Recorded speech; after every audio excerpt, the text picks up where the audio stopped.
our Leadership Weekend we teach. Find out what poor people read and don't read it.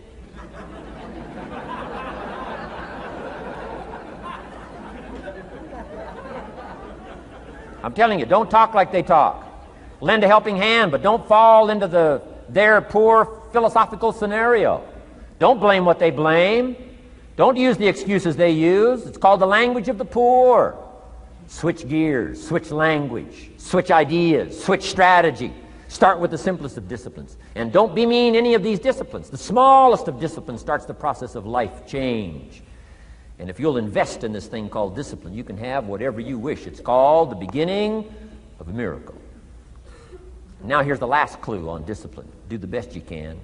We covered earlier, but here's a good scenario for the do the best you can.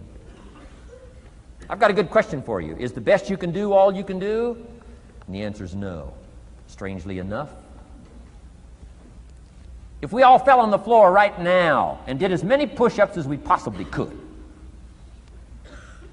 and let's say for some reason you haven't been into push-ups lately, I can't imagine why, but let's say the best you can do is 5. And you look up at the rest of us and say, hey, 5 is the best I can do. We can tell by the look on your face that's probably true. 5 is the best you can do. Now, is 5 all you can do? The answer is no. If you rest a little, you can do 5 more. Wow. And if you rest a little, you can do 5 more. And if you rest a little, you can do 15 more. How did we get from 5 to 15? It's a miracle.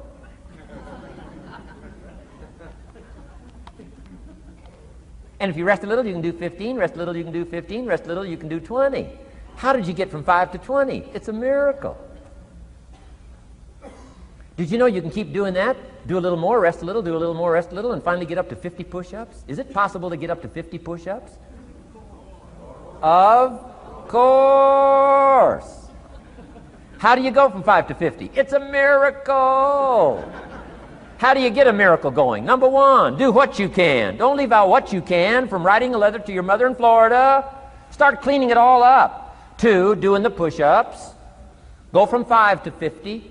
It's a miracle. Number 1, do what you can. Number 2, do the best you can. Here's number 3, rest very little.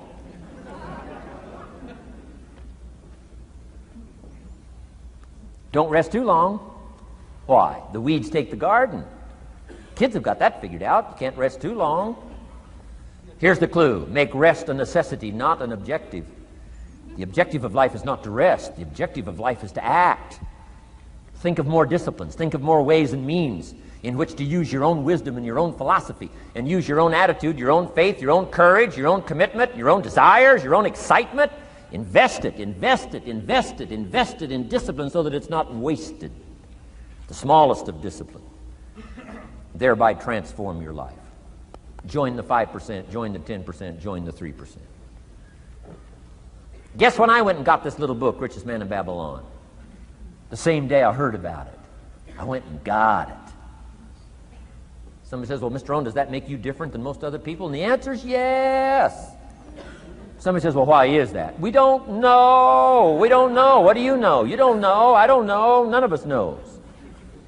Some do and some don't. The numbers don't change. Only the faces change. From those who get in on a seminar like this, listen to a dynamic sermon, read a book, listen to some cassettes, take seriously the next conversation of a friend who wants to level with you, and do something about it. And you can walk away from the 97%, not live there anymore. Because if you don't, the next 6 years of your life will be like the last 6. Mr. Shove said to me, Mr. Rohn, 6 years now you've been working. I'm telling you, the next 6 years of your life is going to be like the last 6, unless you take advantage and start making these personal changes. I made the changes, totally revolutionized my life. So take a look at the next 5 years of your life. It's going to be like the last 5, unless you change. And if you will change, everything will change. Join the 5%. 10 years from now, the numbers are going to be the same. But I'm telling you, some faces in this audience can change and start showing up in the 3% crowd, and the 5% crowd, and the 10% crowd, and thereby dynamically affect your life and your future. Develop these strengths. Now here's the last ability. Develop the ability to share. Pass along to someone else. If you've picked up a good idea today, pass it along. Don't let it stay. Pass it along. A book, if you take one of these little books I've suggested at home and it affects you, pass along. Say, hey, I found a book, really helped me. I found a book, got me thinking. I found a book, changed my health. I found a book, got me inspired. Pass it along, pass it along, pass it along. Here's what's exciting about sharing. If you share with 10 different people, they get to hear it once, you get to hear it 10 times. So it's probably going to do more for you than it is for them. But it's called what? Everybody wins. When somebody shares, everybody wins. Wow. Share your ideas, share your experiences, share your knowledge. You can have just as much pleasure as I do. I said, giving this seminar, this is one of my joys in life. Give a seminar like this, make the best investment I can of words and spirit and heart and soul and time, energy. I don't have to work this hard. But I gladly work this hard. Why? I want the return.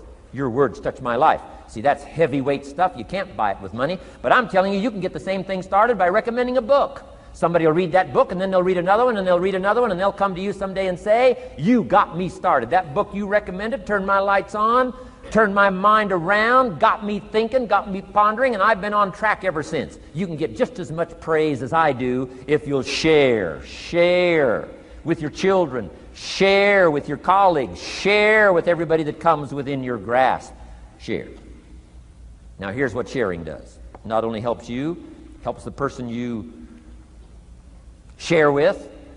Here's what else it does. Makes you bigger than you are. If I had a glass of water up here and it was full, question, can that glass hold any more water? If it's full, if the glass is full, can it hold any more water? The answer is yes. But for it to hold more, you got to pour out what's already in. That's what I'm asking you to do. If you're full of ideas, if you're full of good things, I'm asking you to pour it out, pour it out, pour it out. Why? I'm telling you, more will be poured in, poured in, poured in.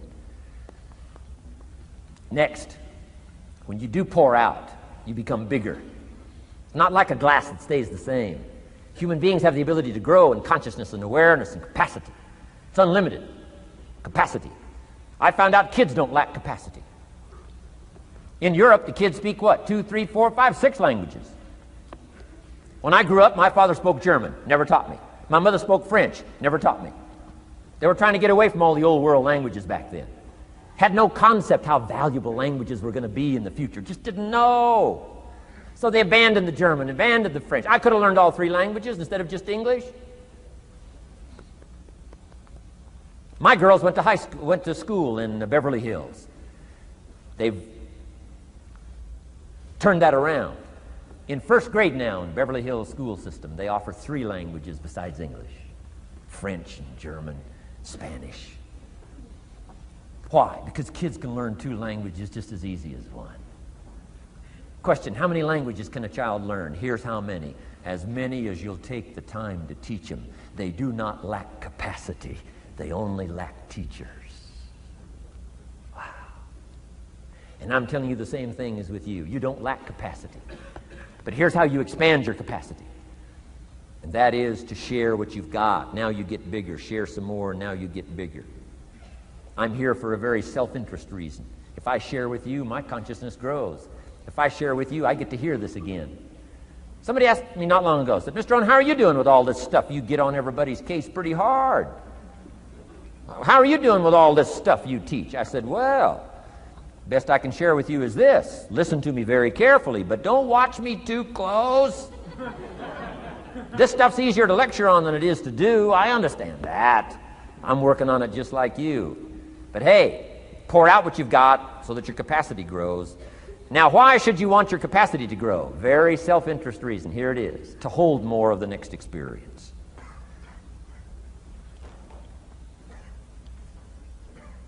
You mean to tell me that sitting in this audience, some people will get more out of it than others? And the answer is yes. If you haven't been into expanding your own capacity lately, you might not get much from this seminar. But if you've been into expanding your capacity, you've been sharing and you've been doing all this stuff, I'm telling you, No telling what all this could mean to you today, this chance to grow, change, develop, absorb, take in. I'm asking you to expand and grow so you can hold more of the next experience. Some people can't be very happy. You could pour happiness out on the whole world. Some people can't be very happy. Why? They're not big enough. If you're small, you don't get much. Small in comprehension, small in the ability to think and wonder, small in appreciation, no matter how much is poured out. Prosperity can be poured out on the whole country. Some people don't get much. Why? They're too small in their thinking, too small in their ability to share, have not expanded to their full capacity. Don't be like that. Now, some people aren't going to get much because they've got their cup turned upside down. You couldn't put anything in. Learn to share. It's a glorious, glorious experience.